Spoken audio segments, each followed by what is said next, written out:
Thank you for listening. A list of content warnings can be found in the episode description. Take care. Enjoy the show. Come, this way. The Githyanki ushers you upstairs, and as he strides ahead, you notice the slight tension held in his movements. He leads you into a private room, and as you had perhaps expected, 3 more of his kin file in, closing the door behind. Yi Min turns towards you, his mood now something far uglier than his feigned bravado. Now, human, drop your painted shield and tell us what you have said and done for the Githzerai dogs within Sigil's walls. Weren't we gonna go look for my memories? The only way you shall travel to the astral plane is in chains, human. One more chance, Istik. What have you done for the treacherous scum? What are you talking about? We've seen you with the Zerth Kachaki. One of the others kicks at the back of your knees, driving you to the ground. Do not insult us with your insolence. I merely hired one as a guide. You lie like all Sharlaki human. You are their quisling and their leech. We will do you a favor by killing you. Attack her! At the Githyanki's command, a bright silver blade flashes from Yi Min's hip and draws across your throat. Your vision blurs as blood spills down your chest, and you slump to the ground in a heap. Yi Min stands over your body, sheathing his blade, addressing the Githyanki behind you. Did he truly know nothing, Halnagir? His words were those of an enemy. Even if that were not true, we have cauterized his ignorance with death's eye. We have gathered enough information on the Githzerai dogs already. They shall lose another fortress before the 10 day is out. The walls of Vristagor shall fall. If you believe our knowledge is sufficient, then we shall go. Gather our warriors and let us join our party. A familiar glow warms your face, and in your fading vision, the silhouette of a figure and a 2-pronged glaive darkens the doorway. Bodies move in a blur, muffled footsteps fall about, and the clash of steel rings through your ears as you try to grip onto consciousness. With a lurch, you heave yourself onto your knees, pain and nausea weighing you down. What is this? What has it? A boot crashes into your jaw, and a Githyanki blade flashes towards you. With brutal instinct, you raise a forearm, the steel notching as it catches your bone. You rise up and grab the swordsman by the throat, his eyes glazed now in terror. Your grip tightens, black barbed tendrils spreading down your arm. The Githyanki's face turns ashen and cold as a surge of power rushes through you. You feel incredible, like fresh blood pumping through your veins. Havrilik, follow me! Yi Min crashes through Dakon as he parries another blow, and seeing 2 of his kin lay dead on the ground, starts sprinting through the hallway, fleeing down the stairs. Go! Get them! You speed through the bar, angry patrons jeering as tankards crash from their hands. Dakon follows close behind. The Githyanki are fast, but nothing can stop you now. They try to veer around a corner, and a wave of icy crystals bellows from your lungs, dashing them from off their feet. As you are about to fall upon them, a swirl of mist envelops their bodies, and in a blink, they're gone. A clattering of tiles draws your gaze up, and you see the 2 remaining Githyanki scramble across the rooftops and away. Come on! Let's get moving. No, we can catch them. Leave them. We must warn the people. Follow me. Planescape Torment, the Unofficial audio series. A narrative let's play adapted and produced by RevocerGM. Combining in-game audio with additional voice acting through dialogue and descriptions to improve your listening experience. Rediscover the amazing story of the 1999 cult classic isometric video game, Planescape Torment, like you've never heard before.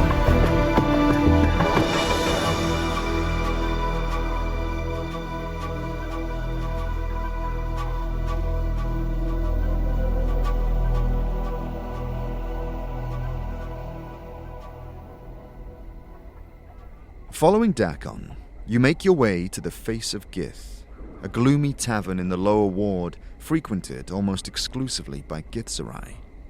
It is a strange building, smooth and oblong, seemingly shaped from a single slab of some dark grey metal. The eponymous visage of a Githzerai is carved above the doorframe, looming solemnly above as you enter. Inside, the atmosphere is subdued. There are plenty of patrons still at this hour, but most are locked in barely audible conversations or staring in thoughtful repose at the bar's singular, yet awe-inspiring spectacle. Above a stone circular plinth floats an amorphous blob of ever-changing chaos. Its scintillating colors cast strange shadows about the bar as it shifts its form. At one moment, fractured and crystalline, then fluid and globulous. I would have you hear me. What is it, Dagon? It is likely my presence here will not be welcomed. Why not? That Gith by the bar, she is a Zerth. Our wills are crossed blades. We have no common ground. All right, well then, why are we here? You must tell her of the Githyanki assault. She will hear you. This Githzerai woman has severe features. Rings pierce the length of her lips, and a long straight blade rests on the bar before her. Her eyes are like two small pearls. As you approach her, they follow Dakon's every movement. Why do you insult the unbroken circle of Zerthamon by continuing to wear it against your heart? You are not numbered among the people, betrayer of Shrakt lore. The Anox and the Zerths have spoken, and their words shall be obeyed. You are not to speak your mind to me, or to any Zerth. Will you hear this human when he speaks? The Gith turns to you, her pearlescent eyes glinting dangerously. Greetings, Swordringer. You are not known to me, but your trappings of scars and blood speak ill of you, human. And you walk in the shadow of a pariah that claims to speak for Zerthamon himself. I would know your questions. Then it is my will you leave. I walk in the shadow of a pariah. What makes you say that? You walk with this one, and know not his history. He is quick to speak other words, but of his own has remained silent. Ask him of Shrakt lore, of the fall of a mighty fortress to the Githyanki, and see what his divided mind reveals to you. Ask him how he speaks with Zerthamon's words, but his karak is as mist. It is not Zerthamon's words that lack conviction. It is their echoes that have been distorted. There is no doubt in how Zerthamon's mind is spoken. Generations of Zerth are as Rakma's jewel, of one mind in this matter. Your stance carries with it a divided mind. The doubt is yours, an echo cast from your own faithlessness. Your words speak not the mind of Zerthamon. They are shaped of angles and hate, as if mirroring Gith's herself. You shall lie with the dead of Shrek lore in shifting chaos, for you see all with Vilqua's eye. Your mind is divided, your karak weak. She grabs her blade, raising it towards Dakon's throat. Stop! And you step forward to intervene. Do not stand in the way of our blades. Let it go, Dakon. Remember why we're here. Dakon reluctantly lowers his glaive. The Gith stares at him incredulously for a moment. Then a sharp grin splits her features. The truth at last. Your mind is not divided. You are a slave to this human. He speaks with an Anarch's authority to you, and you listen. Your mind is cast in Gith's mold, Kina. And you have lost your way, Dakon. I pity you. Cut it out, both of you. Kina, are you familiar with the fortress Vristagor? She looks at you hard. How did you come to know that name? I was attacked by a group of Githyanki. They are planning a raid on the fortress. Within the 10-day, apparently. They're on their way there even now. You speak truly. I do. She eases her blade, resting it upon her shoulder. I hear no lies in your words. No. No, you have my gratitude. You and this Zerth. No, this shall not be forgotten. Her eyes dart across your face. You can feel her noting you. Sunset over Haldar, traveler. I must warn my people. She turns to Dakon. Know that this will not atone for the fall of Shrek Law. The Anarch's verdict stands still. Farewell.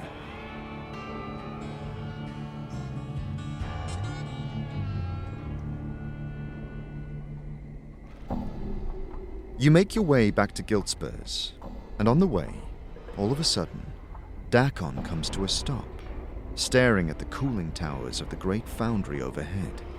Dakon. He stands in silence for a moment, gazing as the lights from the towers flash and flicker, illuminating the haze of the Sigil night sky. Then, slowly, carefully, removes the unbroken circle of Zerthamon from around his neck. Kinar is right. Reason stands that I should no longer wear the words of the people about my heart. Not at least until I may know them again. If that day may come. What do you... You. What? He looks you dead in the eye. If you are true to your word, and seek to free us both from the chains that bind us, then you will bear the circle until I may wear it again. All right. He places the ring of stone into your hand, and with a held breath, releases it and strides away.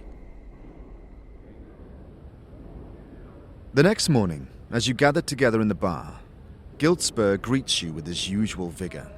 You've no doubt the deaths of 2 Githyanki in his establishment was not a welcome situation last night, but if he were holding any malice towards you, he certainly wasn't showing it. Good morning, Sarah. Or perhaps it isn't. It seems you are 2 for 2. I'm not sure if I should apologize or insist you find somewhere else to call Kip. Yeah, I am sorry. No. Sigil has her way. But, truly, I am mortified that such a thing would happen on my watch. Rest assured, I do not take my patron's safety lightly. You're not sure if that was a promise or a threat. However, before I lose you to another adventure, we do have the small matter of settling our score. I have another task for you. Here, take this message to Keldor of Durian at the Foundry. I'm sure he'll be glad to receive it, and you'll be glad that I'd consider us square. The Foundry? That's where the Godsman are held up, right? Yes, indeed.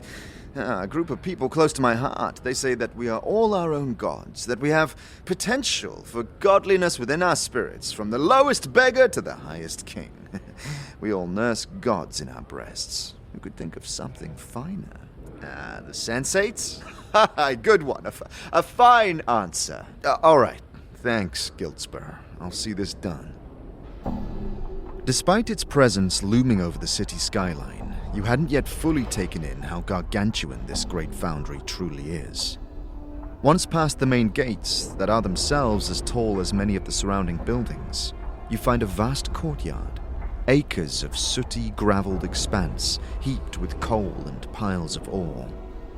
Around you, various denizens of the plains troop about in jagged armor, embellished with all manner of spikes and metal adornments.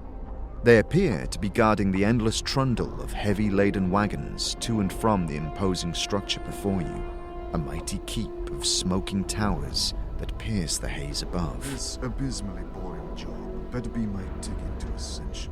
Before one of the many grand entrances, you see what you had thought were 2 giant, bored-looking guards, but as you approach, it is in fact one giant with 2 heads, each with bright red beards sprouting from beneath their polished helms.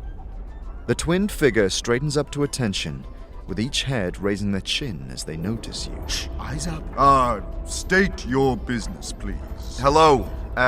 What's behind the gate? Oh, hello. This is the Mithril Tower, where the greatest of Godsman creations are forged. Yes, but forgive us, it is off limits for now due to a large project we have undertaken. Yes.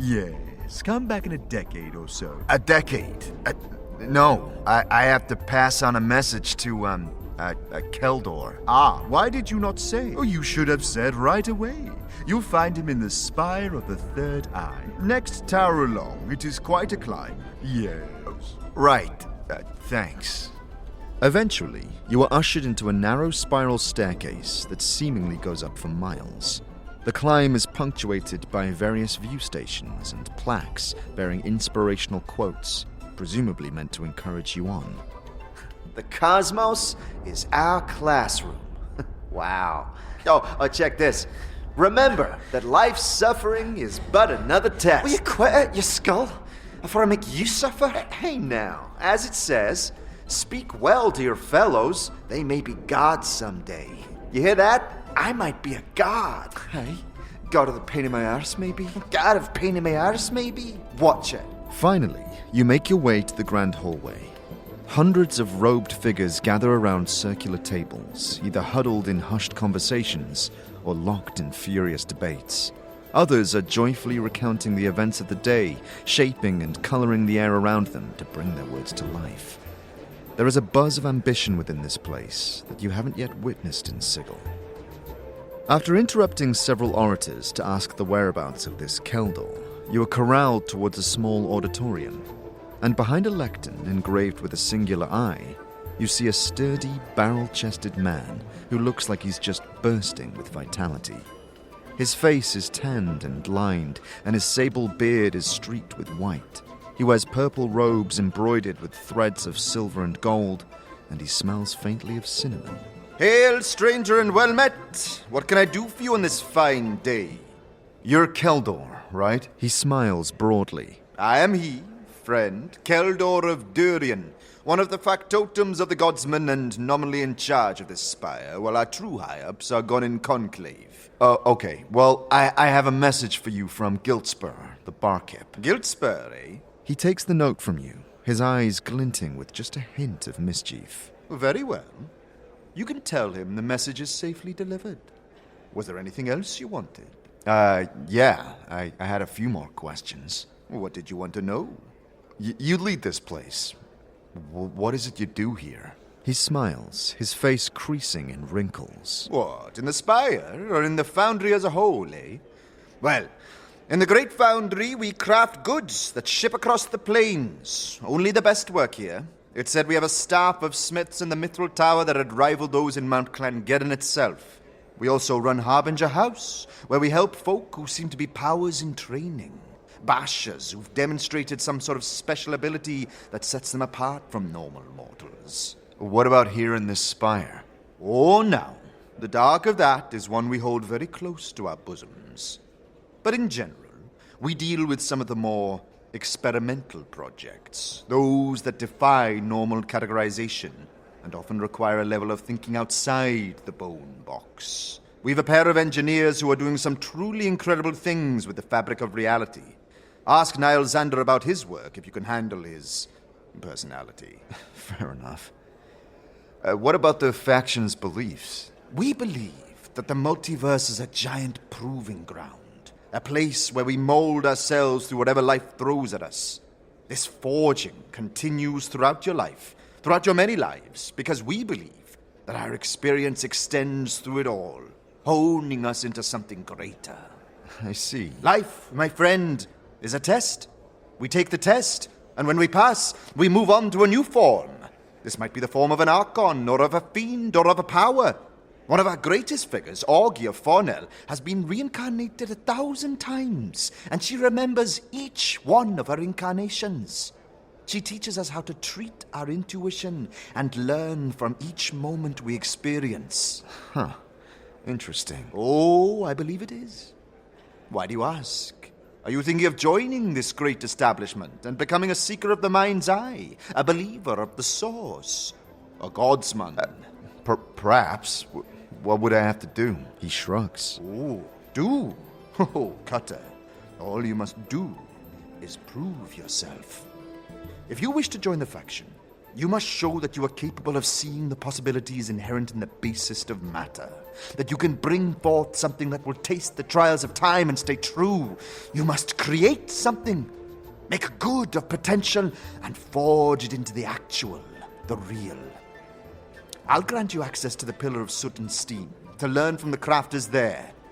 Bring me something, a tool, a sculpture, some device true to your heart, and I will see if you have what it takes. to be a Godsman. All right, I'll get on it. Very well, very well. The cacophony of noise in the crafting tower is almost deafening. Steam-powered hammers and whirling gyros are accompanied by the shouts and calls of the workforce as they go about their business. Everyone here has a determined practicality that makes you certain of their competence, even without seeing what they might produce. Leading you on this whirlwind tour with rapid efficiency is a short, muscular woman with slight horns in her forehead and ears that curve sharply back on her skull. She smells faintly of sulfur, even over the reek of the Foundry's fires.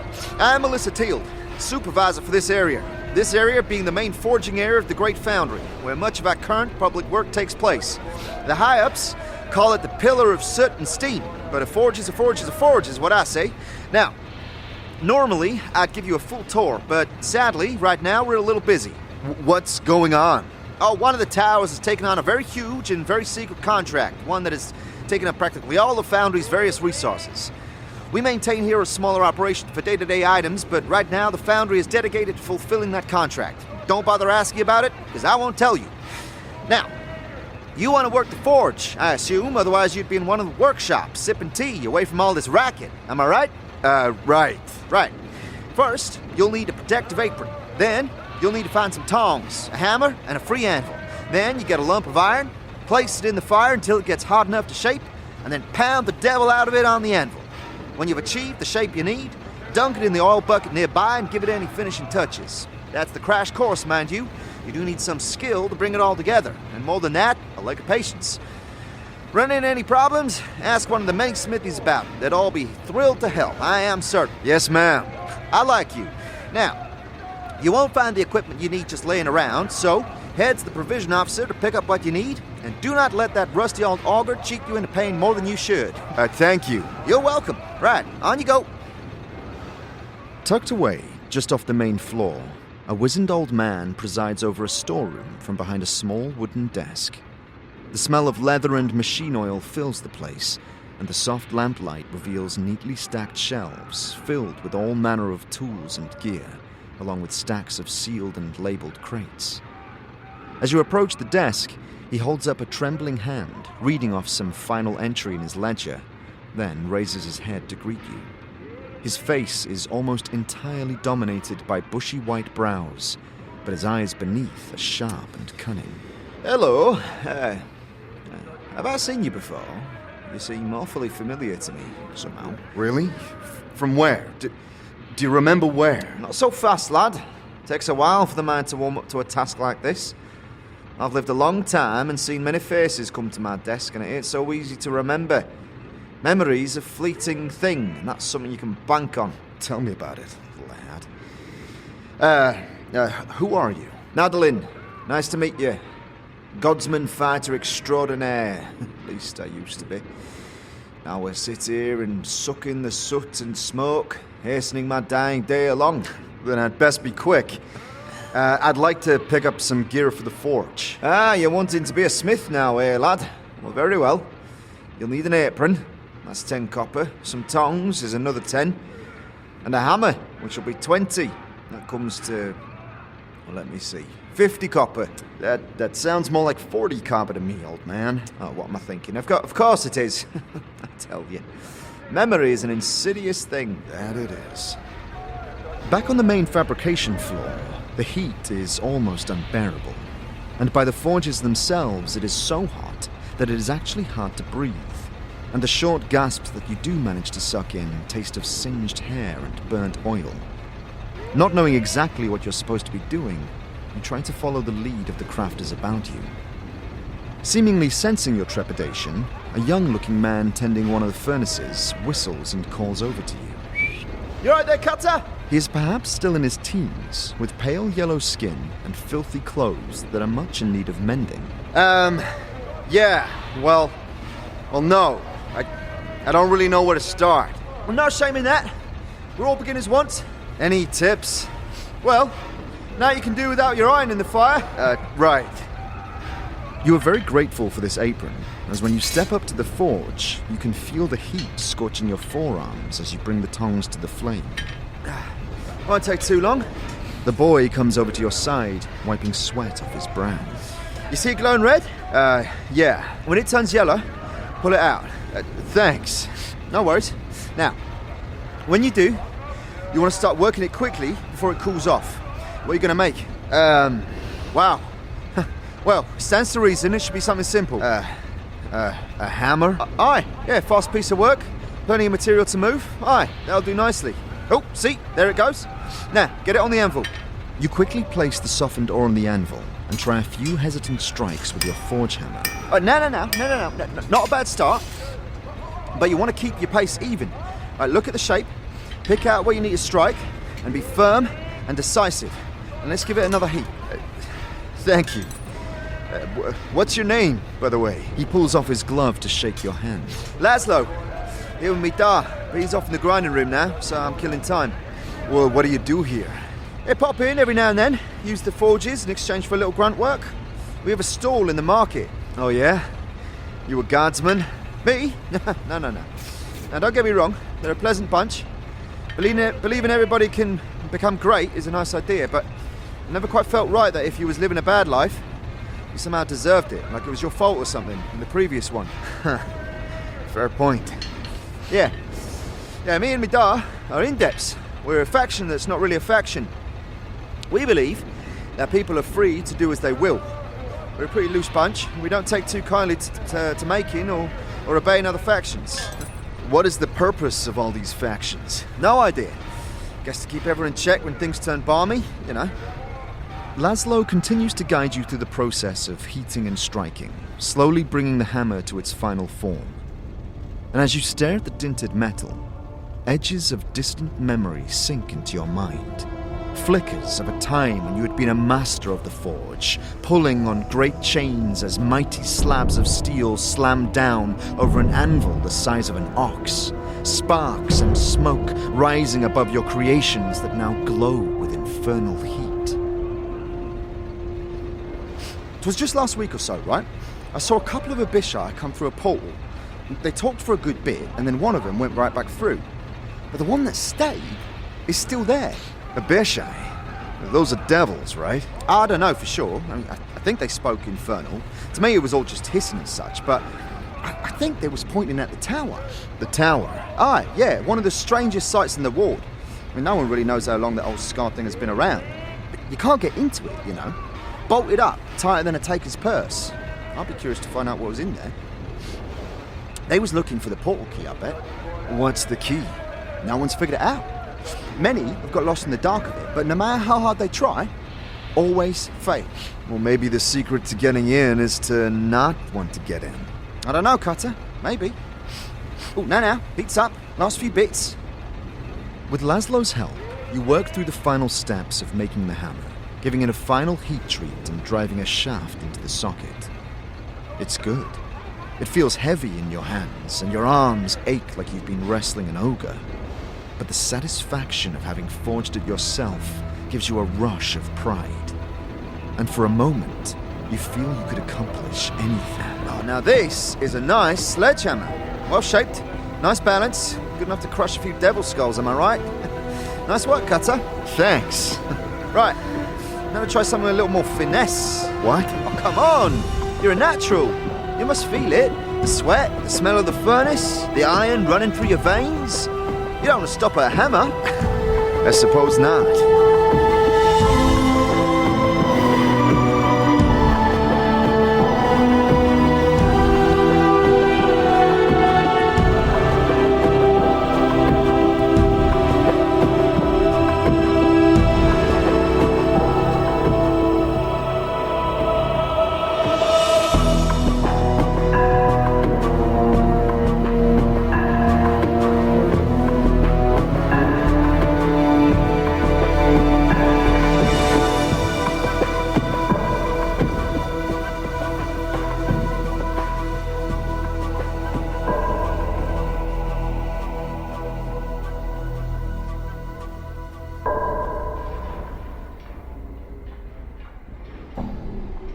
Shoulders sore and fingers numb, you leave the Great Foundry and return to your room at the Red Pony Inn. It is perhaps a welcome feeling, the ache of a long day's labor. not one that you have been afforded much in this short cycle of your life. Your companions too seem to have benefited from the passing of time away from trapped tombs and the machinations of criminals and sages. Even Dakon appears to have relaxed somewhat, lighter at the shoulders, unburdened by the unbroken circle of Zerthamon and the weight of the teachings that he had found so much conflict in. You gave him this artifact all those decades ago, yet you have no idea truly what it is, or how its strange mechanism works. You go through the rings, piecing together how each plate interlocks and folds out, forming new combinations that unfold and match to form the text of the teachings. And as you examine the rings of the second circle, you find a strange link in the plate that mentions the laboring of the Gith people to achieve their rising. And to your surprise, a new circle emerges. Know that the rising of the people against the Illithid was a thing built upon many turnings. Many were the people who lived and died under Time's blade while the rising was shaped. The rising was shaped upon a slow foundation. Steel was gathered so that it might mark Illithid flesh. A means of knowing the movements of the Illithids was established, at first weak and confused, then stronger, like a child finding its voice. When the movements were known, then the Illithids were observed. In observing them, their ways of the mind were known. When the ways of the Illithid were known, many of the people were gathered and taught in secret the means to shield their minds and the way to harness their will as weapons. They were taught the scripture of steel. And most importantly, they were given the knowing of freedom. These things were not learned quickly. The knowing of much of the ways was slow, and in all these things, time's weight fell upon all. From the knowing of one's reflection in a steel blade, to the knowing of submerging the will, to the knowing of seeing itself. All of these things, and more, the people built upon. In time, they came to know the whole. These words were beyond Dakon's teachings, lessons of the people that appear yet unknown. Perhaps within them, you may find the answers that might quell Dakon's feelings of doubt. The next day, as you approach the gates of the Great Foundry, an older man in elegant robes is being forcefully escorted from out the courtyard by several Godsman guards. While there's no overt violence, this man certainly does not seem pleased with the treatment. Fine. Keep your hands off me. I'm not going to come back. The guards dump him outside the gates and trudge back in, and the elderly man dusts himself off. Everything all right? He snaps his head towards you and immediately breaks into a warm smile. He has a spark in his eyes and a careworn face, and after he straightens himself up, he gives you a slight bow. Good day, Cutter. How may I serve you? Good day. What's going on there? Oh, nothing. Just the ingratitude of another of the factions. Never trust an institution, friend. They will hold with you only as far as it fits their need, and no further. Right, but you're okay. Yes, I am just fine. A conflict of interests, nothing more. I've been in much worse situations than the firm hands of a gate guard. He stops in mid-sentence as he notices your scars. You see his eyes travel along them, and his eyebrows arch in surprise. And it would seem, Cutter, that so have you. I think you should be less concerned with how to help me, and more concerned with how I might help you. What? Have you got a problem with my scars? Problem? No, Cutter. Solution? Perhaps. Solution? What, a shirt maybe? Hey, you're one to talk. Oh, yeah, I'm not complaining. Ignore them. Quite. He leans forward and begins to examine your scars carefully. He runs a finger along several of them, mumbling to himself. Yes, Cutter, I can help you. I cannot cure you, but I can alleviate the worst of your condition. Condition? That's a very nice way of putting it. And your price? Ah, yes, the price. He begins stroking his chin and stares at you. Well, I do have a job that I think you could perform. I certainly didn't get the help I needed in there. He throws a damning gesture towards the guards by the gate. Go on. I've signed a contract with a certain creature. I am no longer able to fulfill the contract. It is beyond my abilities. However, the creature will not release me from the contract. Instead, it has threatened me with death unless I fulfill it. Let me guess. You want me to solve this problem for you? Yes, I would do it myself, but my reputation demands that I fulfill the contract or face the consequences. I am at your mercy in this regard. Will you help me? What kind of creature are we talking about? A devil cutter. An Abishai named Grosuk. I know this is a difficult task, but one I think you can handle. Also, the reward I offer you is great. What were you contracted to do? I cannot reveal that information, Cutter. I am magically bound not to. That is why people come to me. They know that if I accept a contract, it will be handled with discretion. Will you do it, Cutter? Sure. Give me the details. Thank you, Cutter. You'll find Grosuk by the base of the siege tower. He has been camped there for days and doesn't seem to want to move on. Siege tower? Yes, over beyond the market. Damned thing just appeared one day, several years back. No one knows why, and no one seems to be able to get inside to find out. I see. By the way, who are you? Oh, of course. I am Sebastian. A mage of sorts. I do contract work for those who can meet my price. You hesitate to use the word mage. Why? Yes, I am not a mage, Cutter, but I can perform the art in my own way. I have forsaken the normal studies of magic and followed my own path. He pauses and shrugs his shoulders. It is easier to call me a mage than to argue the point. What kind of work do you do? Confidential work, Cutter. I am known for my discretion and getting deeds done. People come to me with quests. If I can perform them, I do so. If I cannot, I don't. In either case, I keep silent. Right. Well, nice to meet you, Sebastian. Back within the Foundry, you rejoin with the boy Laszlo and continue your creation, a stiletto. You'd managed to forge the basic shape the previous day, but there is still a degree of the finer work to continue, and Laszlo leads you to one of the workshops off the main floor. A grinding is lengthy work, Cutter. And sure, you could buzz it along a wheel and call it done, but that is how you make a shiv. A stiletto is an elegant thing, beautiful and deadly. It requires patience. Now, you won't be away from this particular layer of the hells too quick, so settle in. Patience. All right. Show me what to do.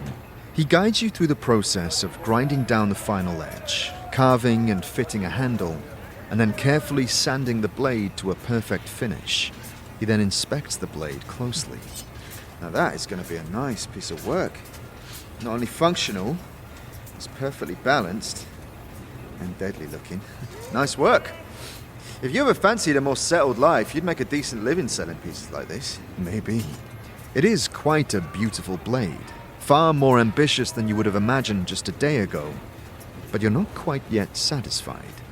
You had attempted to carve a small relief into the scales of the handle and up the base of the blade, but lacked the space to fully realize what you had envisioned, and while it is light and nimble in your hand, you feel you might want something with a little more presence. Excuse me, Seeker.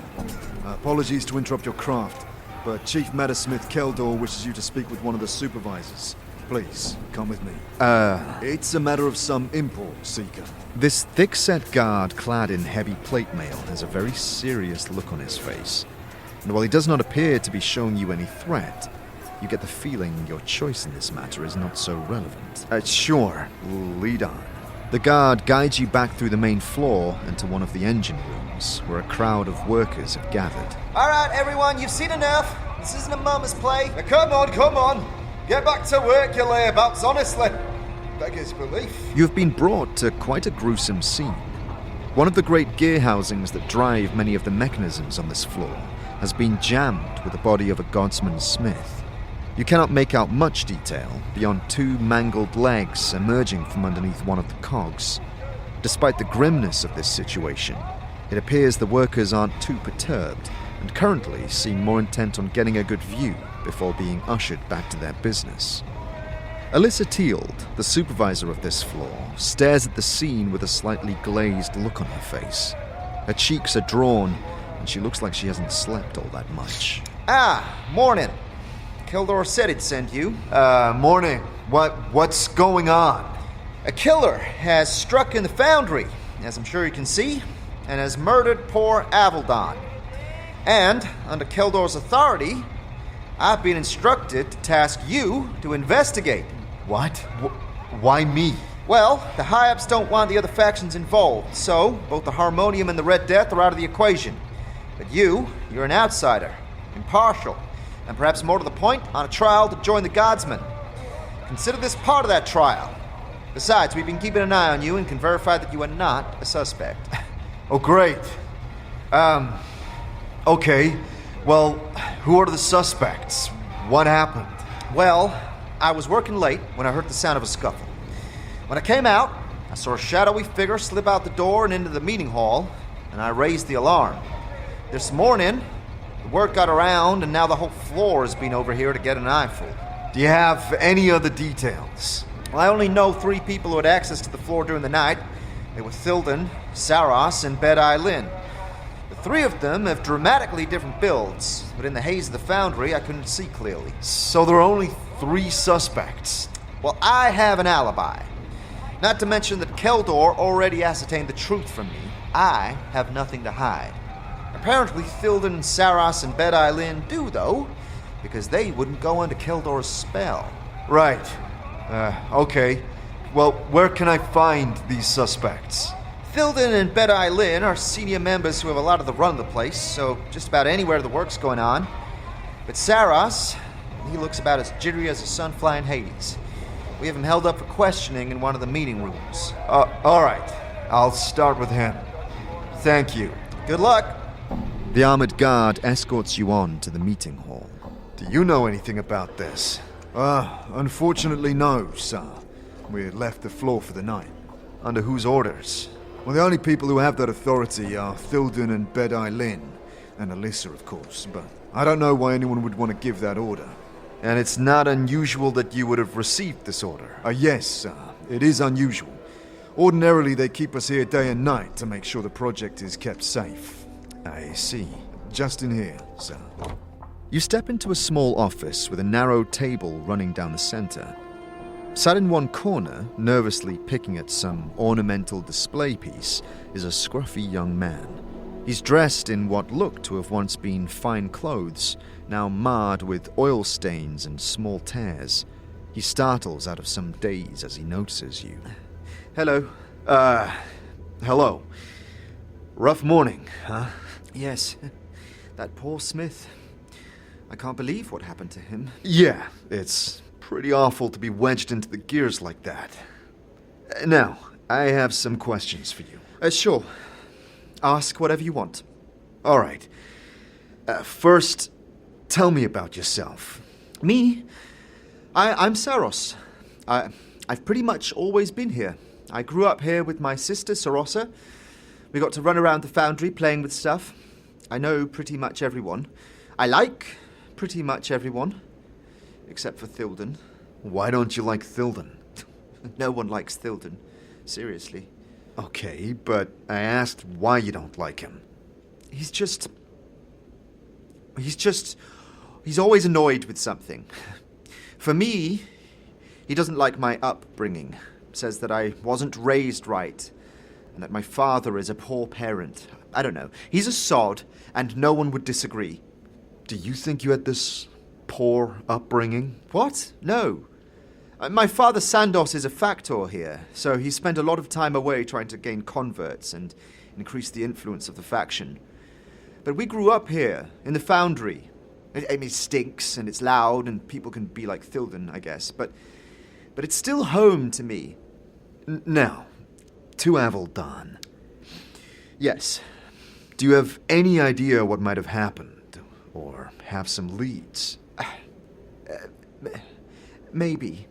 It's okay. You can tell me. Okay. I come in here at night sometimes, when there's no one around. Okay? I saw Thilden creeping out. And I know it was him.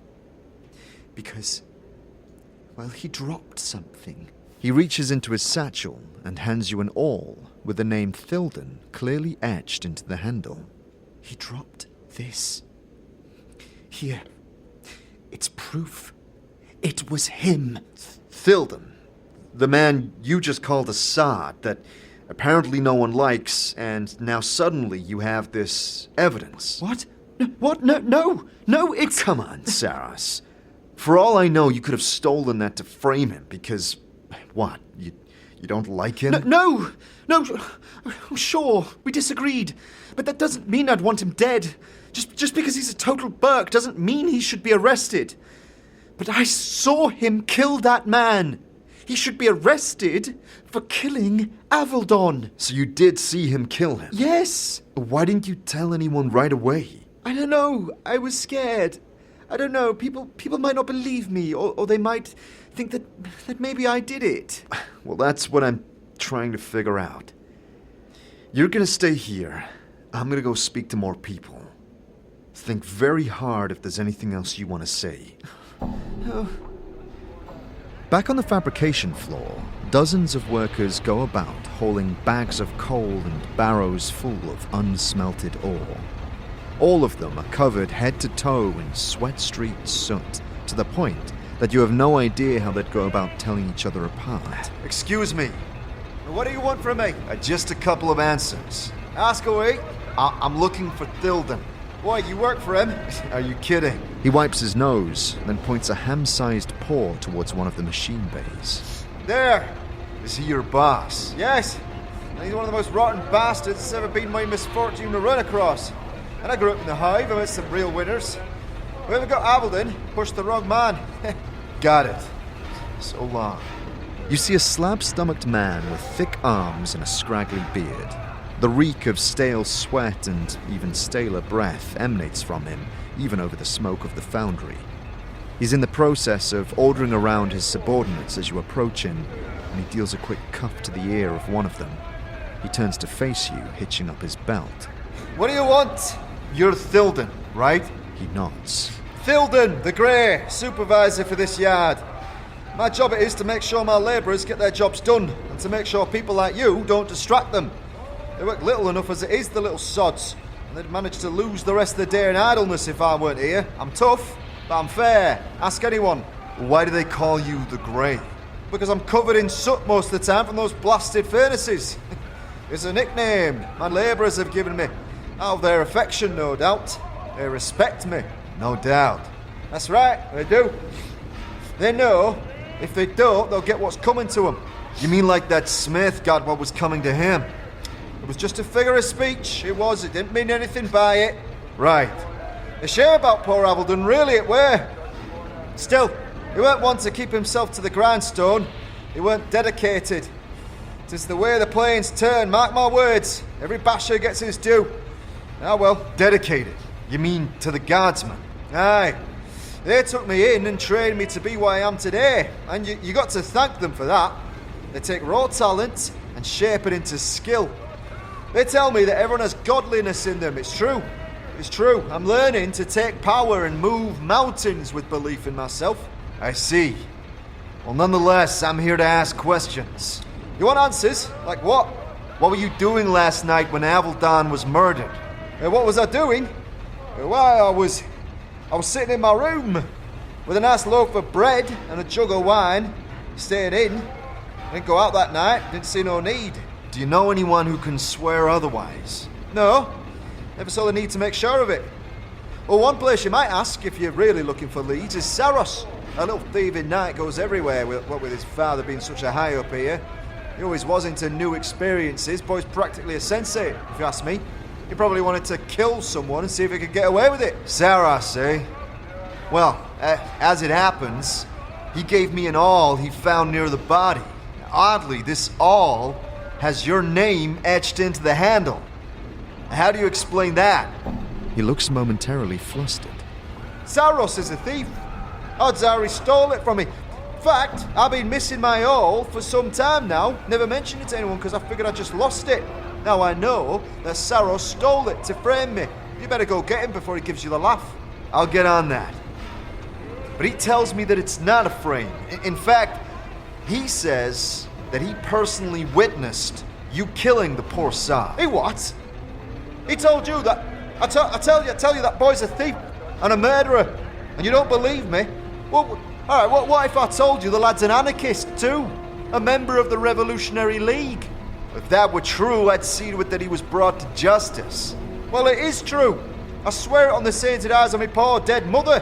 Him and that engineer, Bed-Eye Lynn, they wanted to recruit me. I told them I'd join them because I wanted to catch the turncoats. I'd do my duty by my faction. But then I decided it just weren't right for me to do that. Well, that's when they decided they were going to see me swinging from the leafless tree, if you know what I mean. All right. I will look into that. In the meantime, I need you to stay right here. The cheek! You're telling me what to do? I should have you flogged for the insubordinance. Sure you would. Your third suspect is the engineer Bed-Eye Lynn.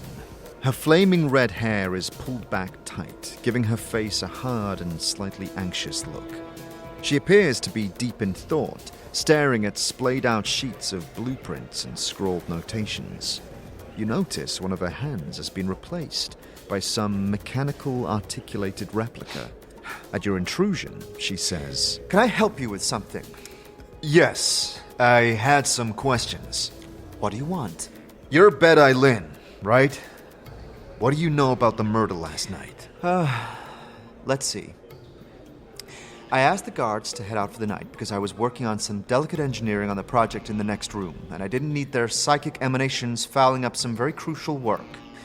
It was with some dismay that I found the body when I emerged from the room, and being as I have no other alibi, I realize I'm a suspect, and I suspect you've already found that I wouldn't consent to going under the spell to answer. And the reason for that is that it would be violating the oath of secrecy I swore to protect the project. And I can verify that with Keldor. Yes, he'll verify what I've told you. He administered the oath to me, so he knows its power. Okay. Tell me about yourself. My name is Bed-Eye Lynn. I'm a magical engineer. Not a mage, mind you, but a theoretician. All right. Well, tell me of some of the other people here. The other people around here? Well, you've got the brilliant but eccentric Niall Xander, the Githzerai outcast, Kellerar, Thilden the Grey, whose heart is much less ambiguous than his name, Keldor the Factor, Sandoz the Factor, the two children of Sandoz, supervisors, smiths, and a whole host of others.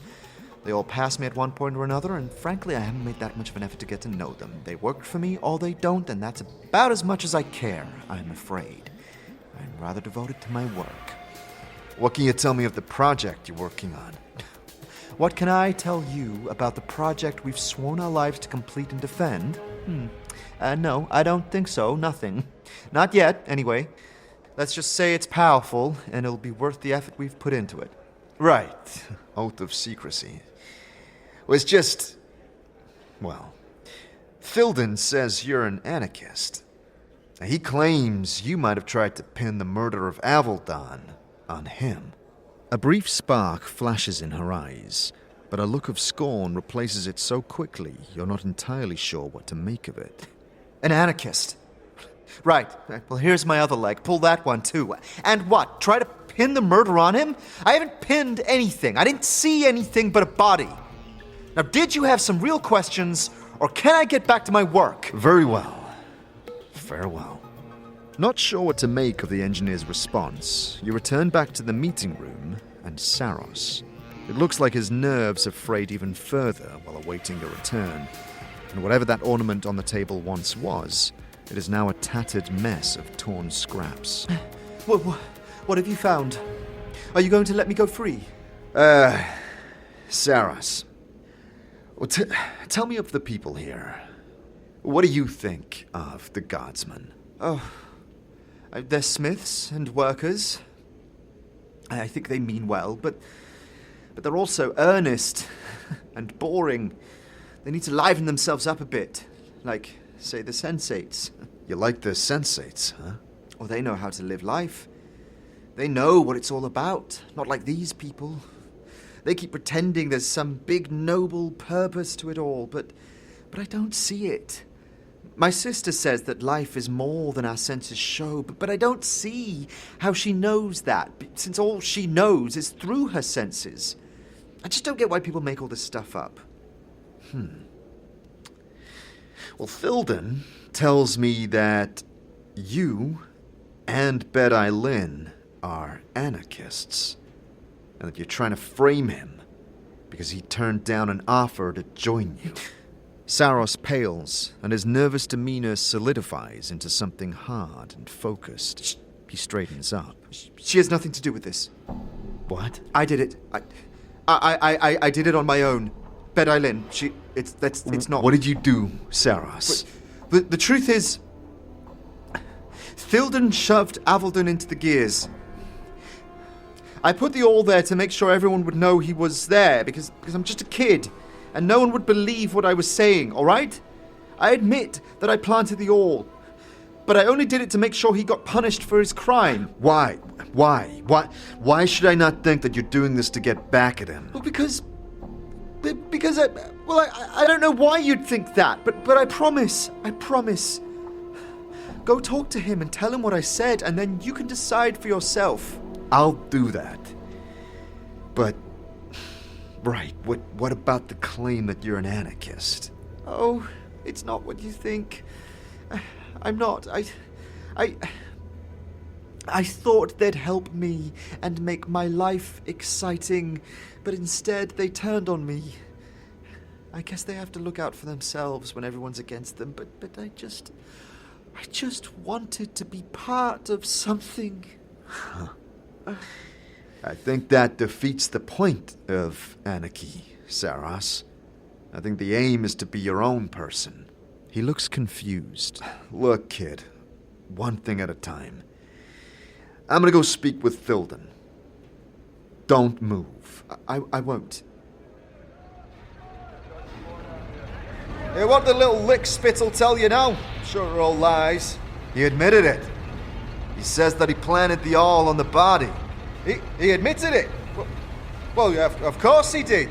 But only because he wanted to make sure that you'd be implicated in the death. He says you're a murderer. And he wanted to make sure you got caught. He admitted he's an anarchist. Yes. He seems to believe you're dangerous to everyone around you, whether they be an anarchist or a Godsman, and that someone needs to stop you. He's willing to admit to his own crimes in order to ensure that you meet with justice. You're accusing me!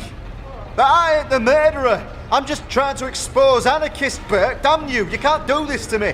You can't trust anyone who says they saw me do it, so you can't say I did it. Would you say the same thing under oath and under spell? I'm betting Saros would. His expression drops and his eyes go dead. After a moment, you can see his breath sharpen as he starts to glance around the shop floor. Booker! Can I at least take my stuff and give this place the laugh? Or Thilden will make sure you won't regret it. No, Thilden. Remain here or suffer even worse consequences. You can rest assured that I can make certain of that. Good day.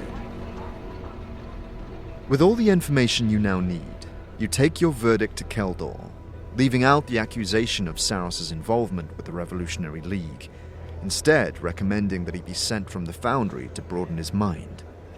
Keldor promptly orders Thilden's arrest, and ultimately his execution. Apparently, there is no redeeming in such a crime towards another member of the faction. It is done.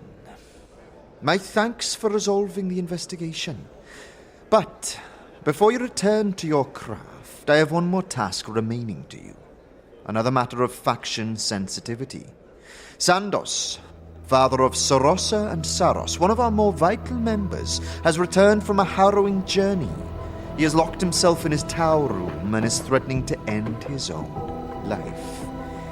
He won't speak with any of the faction. Please, can you speak to him? Stop him. I needn't push how vitally important this is, Cutter. All right. I'm on it. Farewell.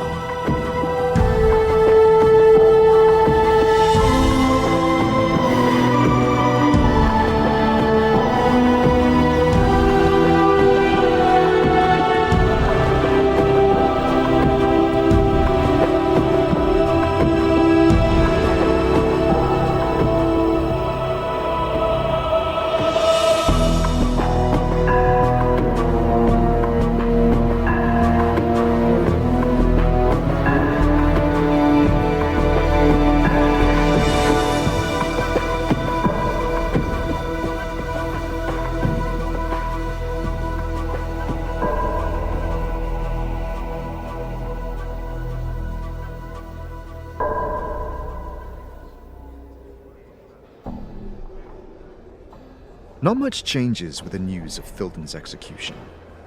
The workers ceaselessly feed the furnaces with barrows of fuel, and the smiths continue their steady rhythms of hammer on steel, all seeking some opportunity, the crafting of a great work, the forging of a better place for themselves in this multiverse.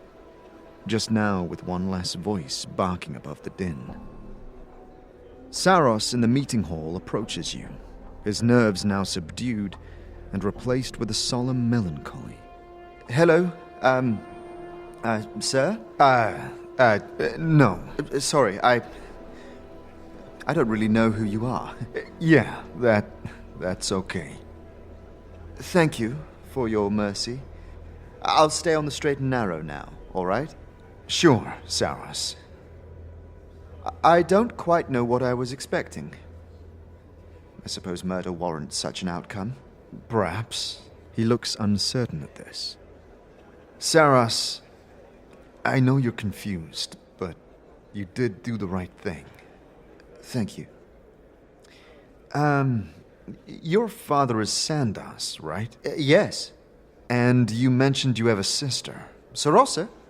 Well, she's loved around here. She's kind of a witch, I think.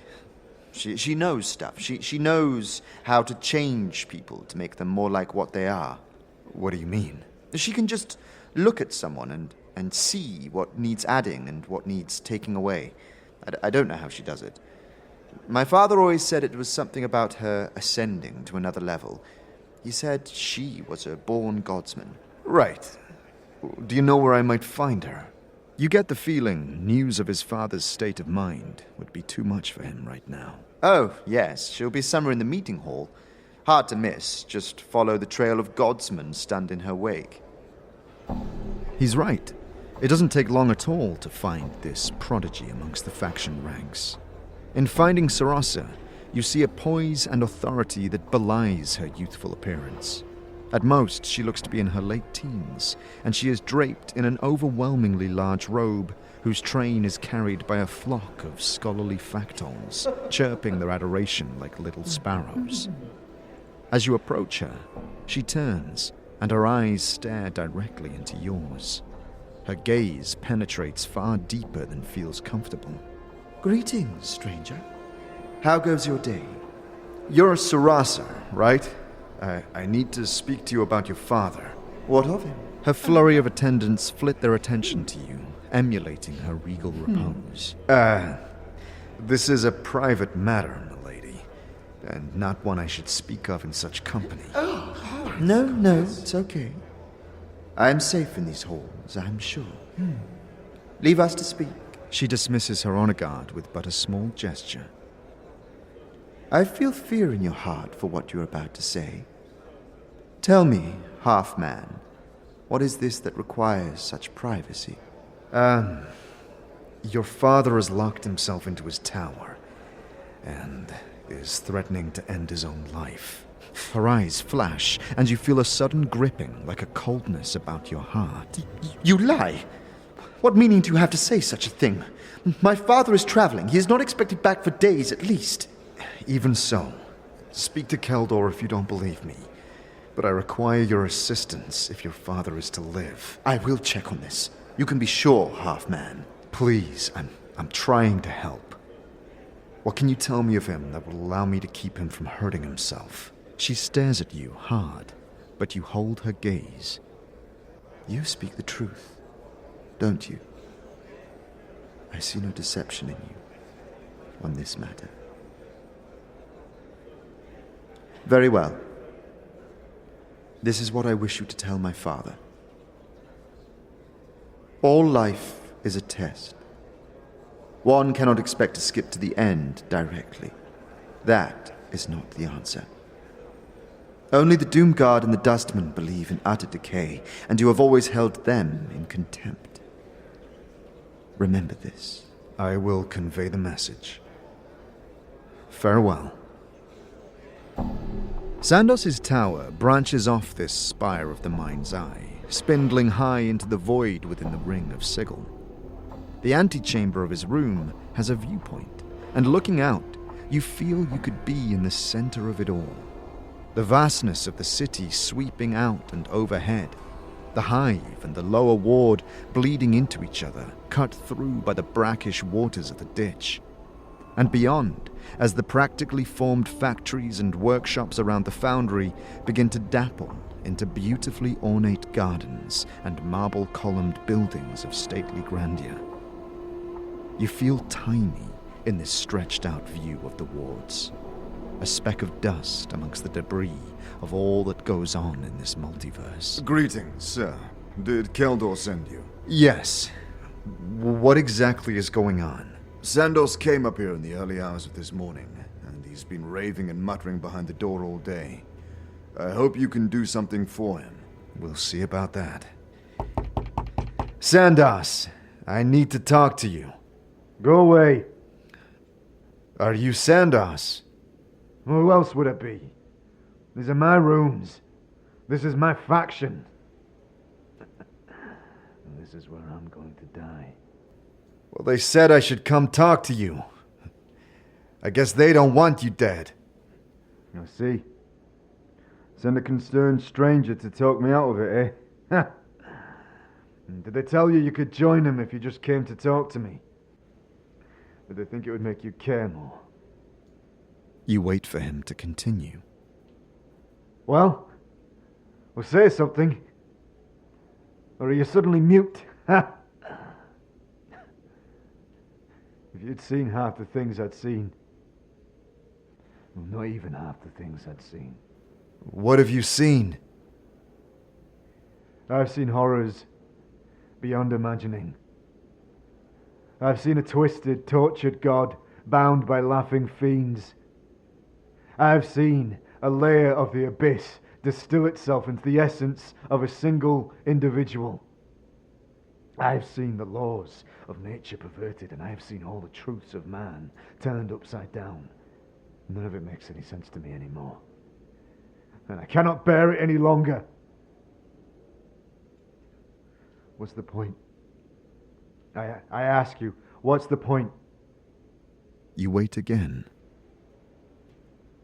Well, come on. I thought you wanted to talk. And that's what you want, isn't it? To solve problems. Well, how about you listen? What's the point of it? That's what I want to know. Why do we do the things we do? What's the thing that keeps us driving? I don't know. Pride. Pride and ego. We keep telling ourselves that we can be something. That we mean something. That there's a reason we're here, but in the end, it's all just blackness. I've seen that final blackness, and there's no reason to deny it. Yet we keep pushing on out of foolish pride. There's no reason to it. You found reason once. You believed that all we face is a test. You believed That we're here to push past that final blackness. To overcome it. Did you ever consider that you became a Godsman for a reason? What do you mean? Why did you join the Godsman? Well, because I thought there was meaning. I was wrong. There is none. Love, family, wealth, accomplishment. It all means nothing. All of it. Except that it all keeps going. You became a Godsman because you don't believe in chance for something this magnificent. Ha! They taught you well, at least. Perhaps. But it doesn't matter what they taught me, Sandos. This is about you. Everything you've become. From what it sounds like, the things you've experienced are beyond the worst and greatest dreams of most mortals. And yet you still stand. That means something. Even if not to you, then to many who'd hoped to expand themselves, become more of what this life has given them. Look at what you've done. And maybe ask not what you could learn, but what you could teach to others. Is that not something to aspire to? There is no response through the door. Sandos, are you still with me? Right, Burke. I'm still with you. Good. Do you want to know what your daughter said? There is a pause. The voice comes more brittle than before. You talked to my daughter? Yes. This is what she said. All life is a test. One cannot expect to skip to the end directly. That is not the answer. Only the Doomguard and the Dustman believe in utter decay, and you have always held them in contempt. Remember this. Oh, Sorosa. She said all that, did she?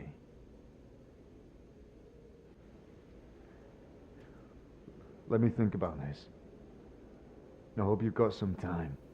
All the time in the world, Sandos. Think it over. After a long wait, the door clicks open, and before you is a huge man. His face is like carved stone, and his hair is clipped to the scalp, faded tattoos rising from his neck over his crown. He wears a weathered yet finely crafted travel suit, sleeves rolled up to reveal thick, branch-like arms crisscrossed with burns and battle scars. You'd believe anyone if they said he were some descendant of a titan. He looks you over and says, Oh, bloody hells of Beator, you look worse than me. I suppose they did send the right one up. Go down and tell Keldor you've talked some sense into me. I'll want to see him eventually, but you've done your job. Go on now. Sure. Farewell, Sandos. After descending the tower and telling Keldor the news, you return to the meeting hall and find Sorosa, alone, none of her entourage in tow, waiting for you. Forgive me, Scarred One. I did not hold the respect of you before that you certainly deserve. Thanks to your words, my father Sandos is alive and well. I can only hope that whatever forces scarred him this way, I cannot believe he came to this on his own, will pay for its misdeeds. Is there anything I can do for you? You can answer me some questions. What answers do you seek, Half-Man? Why do you call me Half-Man? I call you Half-Man because I cannot see your spirit. All other mortals who pass through my life show their spirits to me as a shining spark or a smoldering ember. You show nothing at all. I called you Half-Man because I cannot see your spirit as I see those of others. Whether this is because you have no soul, or because you have transcended, I cannot say. One way or another, you are but half a man. What the other half is, again, I cannot say. Your brother said that you are some kind of witch. What does he mean? Saros is brash, not in voice or manner, but in thought. Eager to prove himself, he acts upon impulse alone and cannot control the aggression of youth. He believes everything he does not understand to be a threat. Hopefully he will grow to be a wiser lad for his recent experiences. I believe he feels himself more a sensate than a Godsman, further vindicating my belief that the sensates are the most immature of all the factions of Sigil. Why are they most immature? Why are they most immature? Because, like children, they do not understand that there is more beyond the world of the senses, beyond what one can see, hear, taste, touch, smell. Look around you. You are in the outer planes. This is belief made solid. But that does not mean this seemingly rough matter can be comprehended by the senses. This is belief. No mere physicality can match it. Okay. But you didn't answer my question. He said that you can just look at someone and see what needs adding or taking away. How? I know not how I came by it. It seems something that has always been part of me. I can only surmise that my past lives and my beliefs in this one have given me a special insight into mortal nature. I am gifted with the ability to see a piece of the potential within every being. By reading the true name graven on that mortal's very being, and by slightly mispronouncing that word, I am able to change the nature of that potential, thus changing the nature of its bearer. That is the best I can explain it, but futile to do so, like explaining color to one who does not see. That is some skill. I believe it is. I can even change you, if the price be right. What is the price? Tell me, do you subscribe to the philosophy of the Godsman? There is a deep feeling within you that urges you to say yes. Yes. Then I feel no qualms in sharing my gift with you. She speaks a single arcane syllable, Sham, one that shakes you to your very foundation. And somehow, for a moment, your flesh feels stronger, your mind sharper, and a little piece of you has been somewhat restored.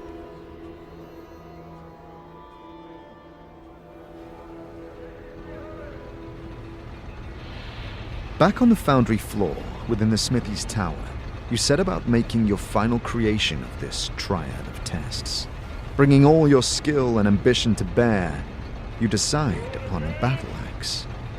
There is something that appeals to you about its shape, the silhouette, something satisfying in the broadness of its edge and the heft of its swing. You begin working at the forge. This axe will take a while to complete, and you're going to be damn uncomfortable for a very long time. At first, the boy Laszlo helps you plan out the shape and overall design, guiding you in isolating the softened steel, leaving enough material to work each element into shape. But the hours pass, and eventually, Laszlo leaves you in a state of focus as you find your rhythm, each hammer strike falling with precision, molding metal to your will as if heat and matter were yours to shape through thought alone. What began as a large and brutal tool of destruction transcends to something far more elegant.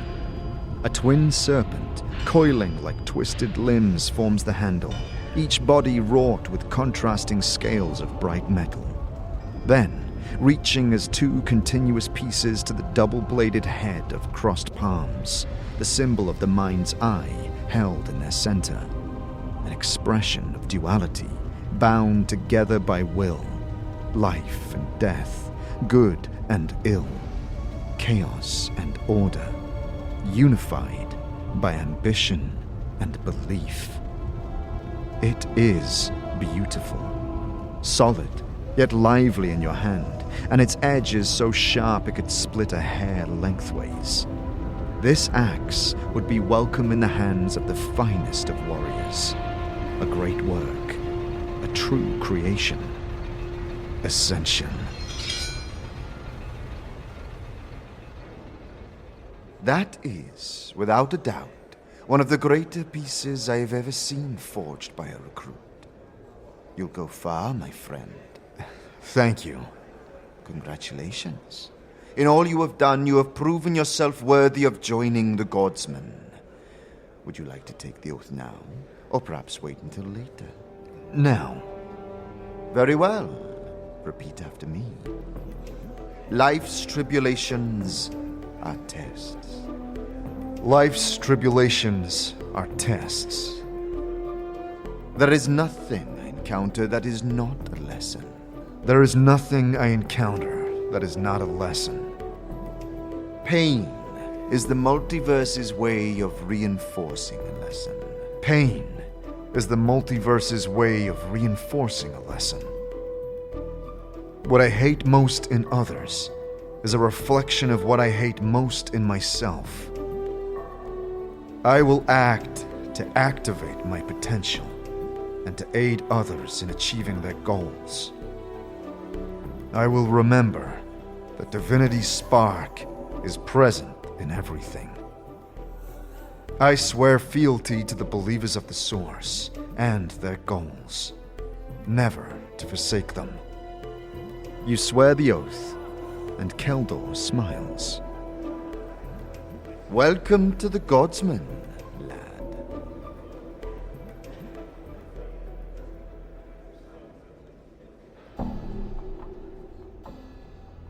After being shown around a few of the more prominent towers, you are eventually ushered towards a chamber for the night. Your companions, too, are welcome under your supervision and keenly make use of the faction's more luxuriously appointed facilities. While the view from this chamber pales in comparison to that of Sandos's, it is still a rare perspective of the city, and in the darkness of night, the glowing towers of the Great Foundry illuminate the haze with wondrous splendor. As you stand staring out over the sky, Dakon silently joins you. After a moment, he speaks. I remember at our most recent meeting in the Smoldering Corpse Bar. I claimed that I knew the tides of this city. That where you were blind, I might see, and open doors barred to your hand. That feels like a very long time ago. Maybe. There is much I've learned in this past 10-day. But Dakon, none of it would have been possible without you. And nothing I have gained is more valuable to me than what you, Mort, Anna, have provided me. This path may be mine, but I'm not certain I'd have the will to walk it, if not for you and the others. The lights shimmer on Dakon's face as he looks out over the city, and the faintest twitch of a rare smile crosses his face. I would ask you, Dakon, more on the teachings of Zerthamon. What could I know that you would not? There was a seventh circle within the stone of Zerthamon. It told of the gradual building of the rebellion against the Illithids. You can tell he holds in a breath as he speaks softly. What does this seventh circle speak of? It speaks of time as an ally, not as an enemy. What do you think? He hesitates. This is true. Patience can sharpen even the smallest of efforts into a weapon that can strike the heart of an empire such as that of the Illithids. I agree. And for you, you say that none of what you have learned would have been possible without the intervention of allies. But I don't see that as true. You observe, and you learn. As with the second circle, upon encountering the unknown, you attempt to understand its nature, and you grow. Your victories may seem small in the face of what lies ahead, but over time, a greater victory may be achieved. Dakon is silent for a moment. Will you make this circle known to me? You take the circle and twist the links, and 2 plates slide from the interior and into your hands. You have no idea where they came from, but the unbroken circle still seems intact. The 7th circle remains. Dakon watches you silently. There are 2 plates here. Perhaps we should both study them, you and I. Dakon matches your gaze. Know that your path is mine, and it shall come to pass that as you knew the way of Zerthamon from me, I shall know the way of Zerthamon from you.